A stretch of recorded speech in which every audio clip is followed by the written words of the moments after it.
So you're gonna text me the link?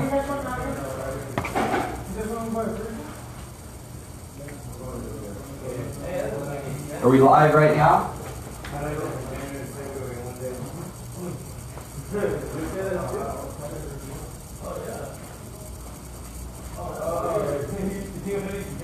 I'm trying to text it.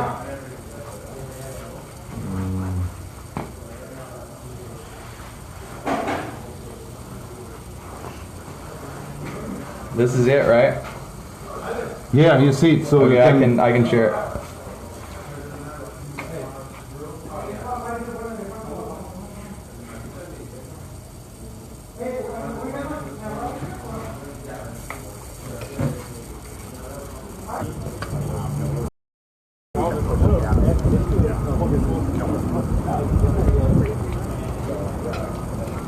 Unit because we had some technical difficulties with our Wi-Fi speed, and once we're done with that, probably about 3 minutes, we're gonna hook everything up, get everything fired up.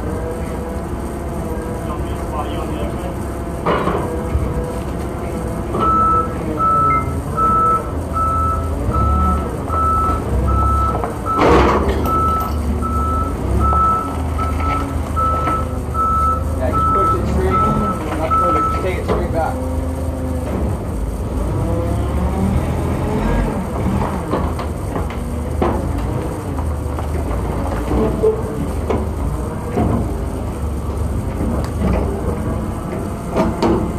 Okay, so to start, we'll start this way. First thing I'm going to go through is anyone asking any questions? Feel free to question on any of the links. We've got plenty of people searching, looking for your questions. If you missed the live feed, just question and I'll get back to you hopefully within a few hours. I'll respond via YouTube or Facebook. Now to start, obviously we dispatch the equipment. Now there's equipment vendors in your area. There's the guys like you know, Bill Leo. There's guys, even you can go to the bigger guys, Sunbelt, United Rental, Herc Rentals. So first step, I would source the equipment. The power is generally very easy to get from any local equipment yard. The desiccants, that's another thing. You want to do a lot of pre-planning of, hey, who's got the desiccants? It may be a competitor, it may be Sunbelt, but for example, Sunbelt here in the Bay Area, they only have, you know, most of the time they have one 5,000 CFM sitting in the yard. So if you need more than one, you need to have a backup plan. You know, we have a lot of competitors that call us to rent our desiccants. And there's you know, private guys that may own 40 of these things scattered across the country. So it's important that you make those connections before you get the large loss, okay? Now the setup, don't be afraid of it. You know, I think first job I ever did, I was 20 years old. We set 4 of these 5,000s and dried out it was like a 300,000 foot flood, okay?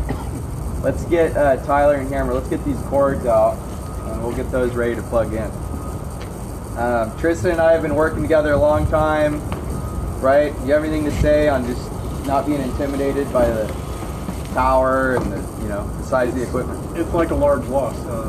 The equipment's it's pretty much the same equipment that we use on any size flood, whether it's residential or anything, in terms of kind of how it works and what the purpose of the equipment is.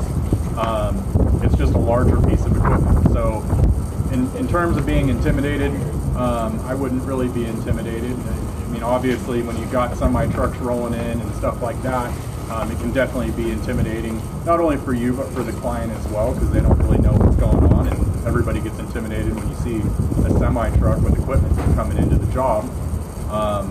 But in terms of hooking it all up and how it all works, we'll go through that with you guys and show you, and you'll see in detail here how these things go, and hopefully you're comfortable with it as well, and if not, then feel free to ask questions. And the training, you know, I know Jim Thompson does a lot of training with Sunbelt, and where you can go do the live training. The goal of this is really, if you're renting the equipment, this video is going to give you a better understanding of how it should get hooked up, some things to look for. That way you're not dependent on, you know, a technician that's out there that maybe he doesn't know. The other thing I would say is knowing this ahead of time and going through this tutorial before you have the loss is important, because as we all know, these things don't come Monday morning at 8 a.m. Typically, we're setting a desiccant, Christmas Eve, 4 p.m. in the afternoon. So it's important that we know and that everyone's working as, well-oiled machine. So first step, we've got our power. Now for a 5,000 CFM desiccant, we can run it off of we've got a 125 kilowatt generator, and people think there's different sizes you should use. I think you should match it with anywhere from like a 125 to a 200 kilowatt generator. Okay, this is a 175 Caterpillar. So first step, I typically make sure the unit starts. I'll make sure it started off. I don't know if we started today. So first step, you can come over here, Tara. On all these units, there's a battery on and off. So right now it's on, but we switch the key, make sure that it's on. That's going to get power to all your systems. Anytime we're working inside of the unit, you want to make sure it's off, it's safed out, okay? Now that we're on, now we come to the back of the unit and we turn it on. We want to make sure that the breaker, right here, we've got on and off. Make sure the main breaker's off, okay, obviously. So for this, we're going to put it to a run mode, because we're going to run it 24/7.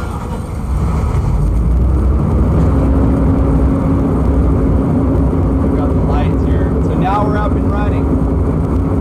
It's important, let's see, big thing with generator, making sure your fueling set up. So in the Bay Area, like what do we call it?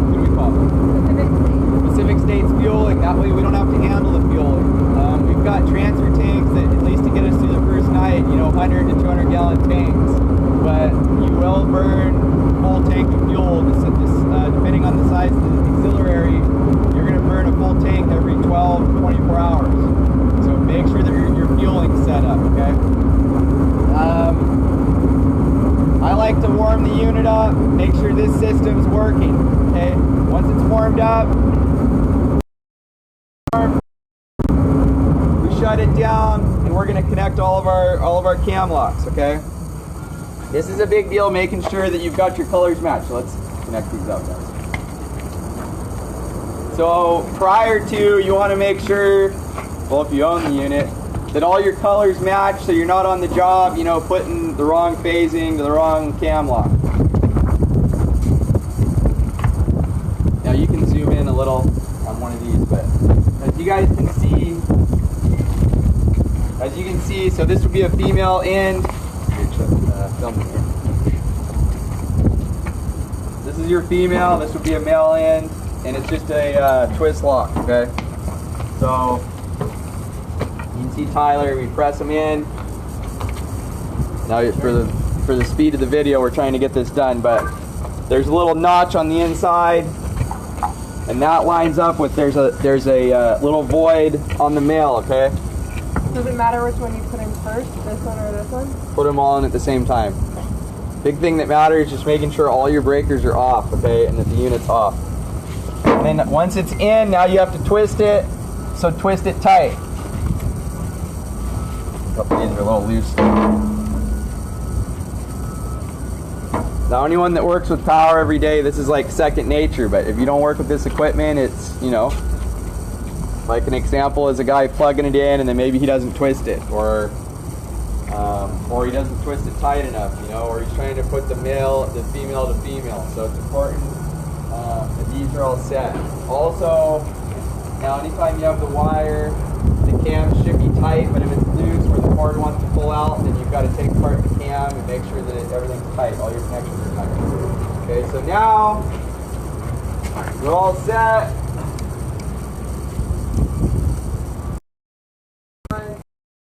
Now, one other side thing on all generators. The big red button is the emergency shut-off that you don't want to... Can we get an umbrella? Okay. Tyler's on the umbrella. So the emergency shut-off, this is not how you shut the unit off. It'll literally seize the unit. So You want to make sure you turn it on and off with this on and off button. And that's a rookie thing. A guy will go up and hit that button and you can damage the unit. So we're going to fire it up. Thanks guys for connecting the cord. How's the audio, kid?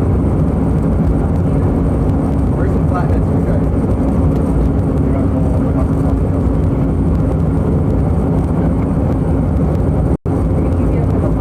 Now typically, part of the tutorial I added the radio is something cool, but once you get called Tom and CDI, you can give new parts. Here guys, we're done with parts. Now we know all our breakers are on, we're all good. So we're going to shut it up. You want to pull this other?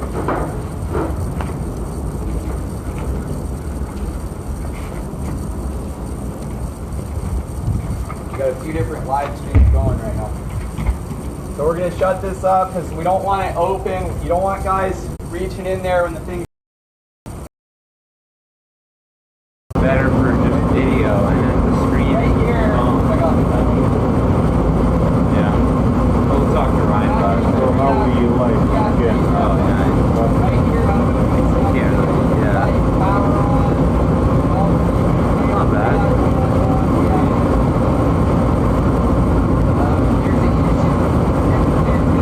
Not the YouTube app.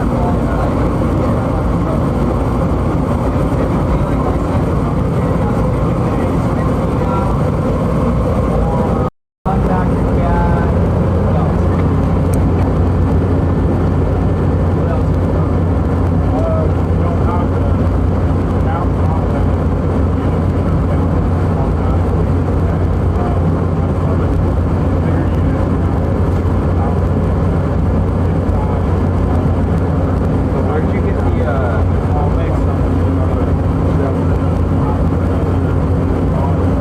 yeah, just make them you can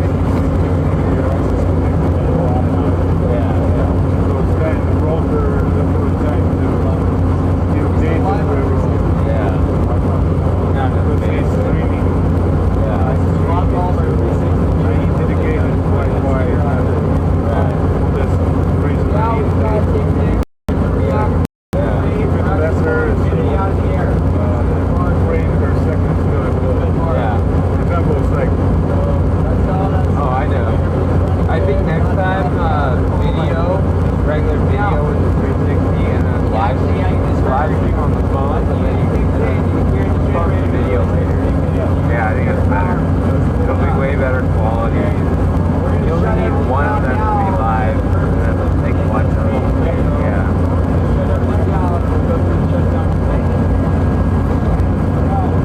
Proper way to shut it down. You come to here. First step is slide down the switch, turn it off.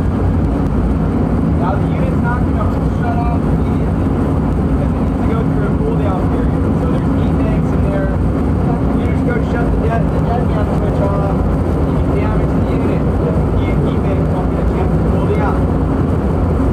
So right now the unit's still on. It's in a cooling mode. It's cooling. Coming back live on the 360.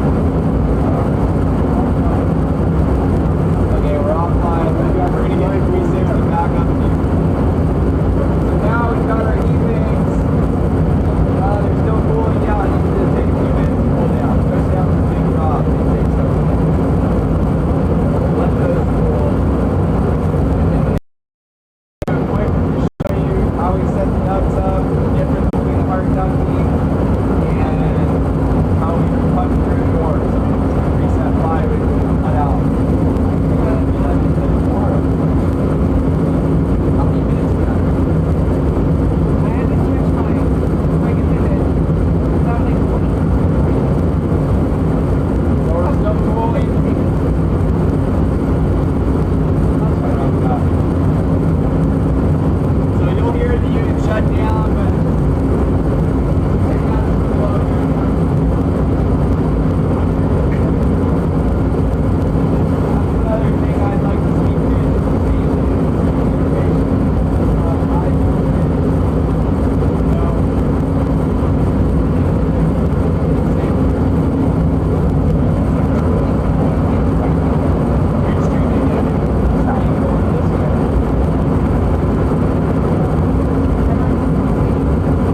Guys, let's get the duct work out.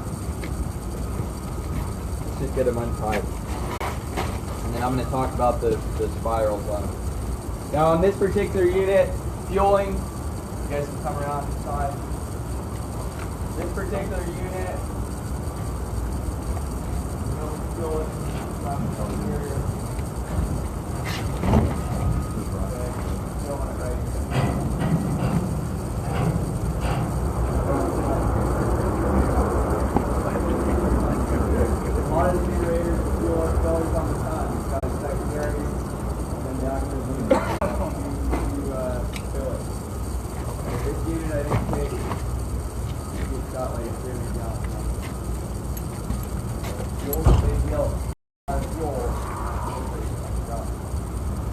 Right now, what we're going to do is we're going to come back over here. We'll talk about the ducting. And so this would be an intake duct. And we've got, I think this is what, 2-inch spiral, or on a 3-inch. So the spirals on the intake duct are tighter. So there's, you know, as you guys know, there's steel in here and they're tighter. So they'll call this is a 20-inch duct. And then the spiral is on a 3-inch. So that's the spacing between the spirals. That's what prevents it from collapsing. Okay, so this we'd use the intake duct. It's actually a lot heavier. So anytime we're using supply, we like to use the lighter stuff, and this is more on a 6-inch. So with the bigger space, but as a supply, we don't need that suction line. And the 6-inch, really all it does is just makes the duct a lot lighter, and I think it's a little cheaper too. These are 25-foot ducts. We order them in 25-footers just for ease of handling and moving them around. Okay. So let's hook these up. You guys want to hook each one up? Now some of the older units, I'm going to show you. Can you pan around the back side now?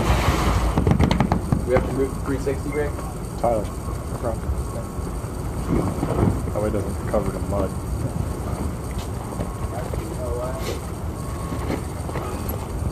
You guys go on. It's back, yeah.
Yeah, I mean, it depends. If it's just Ryan talking, that's fine to be live. But if it's really hard to like show all the stuff, yeah. That doesn't go on there.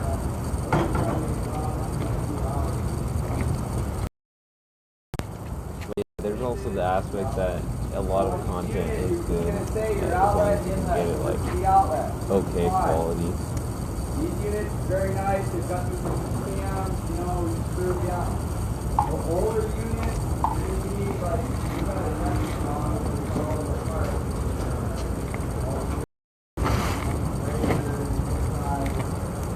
You're going to need on the older units, screw in, you know,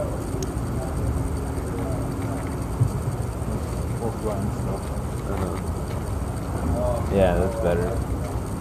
So you guys get the point. This will be your intake. Okay. So this will be your intake. And we're going to do that. Now I'm going to open it up. We'll go through this little filter demonstration. And we'll do that.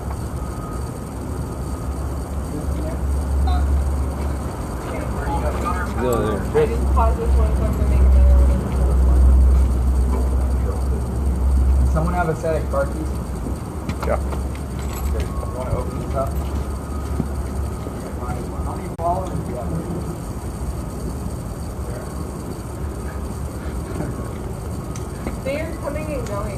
There's been 120